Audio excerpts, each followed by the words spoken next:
বন্ধুরা, আবার চলে এসেছি আমার লাঞ্চ নিয়ে। তো আজকে দেখা যাক লাঞ্চে কি আছে। আজকে আছে ভাত, এখানে আছে ঢ্যাঁড়স, আলু, পেঁয়াজ আর চিংড়ি মাছ দিয়ে তরকারি। আহ, ডাল আছে, মুসুর ডাল। এখানে মাছ আছে, রুই মাছ। আর এখানে একটু আমের চাটনি, সরি, আমড়ার চাটনি নিয়েছি। অম্বল ঠিক নয়, চাটনি বাড়িতে বানানো। আর এটা হচ্ছে আজকে স্পেশাল রান্না। কিরম লাগলো বাবান?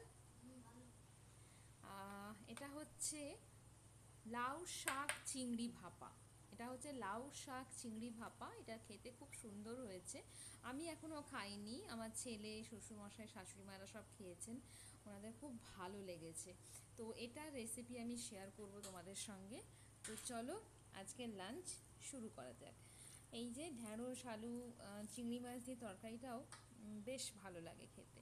তো তোমাদের নিশ্চয়ই লাঞ্চ অনেকেরই হয়ে গেছে, কারণ আমি অনেক বেলায় লাঞ্চ করতে বসছি। আমার ছেলে স্কুল থেকে ফেরে তারপর ও খেয়ে নেয়, ততক্ষণ আমার মেয়েটা জেগে থাকে, তারপর আমি লাঞ্চ করি, তাই আমার একটু দেরি হয়। তো চলো লাঞ্চ শুরু করা যাক এখন।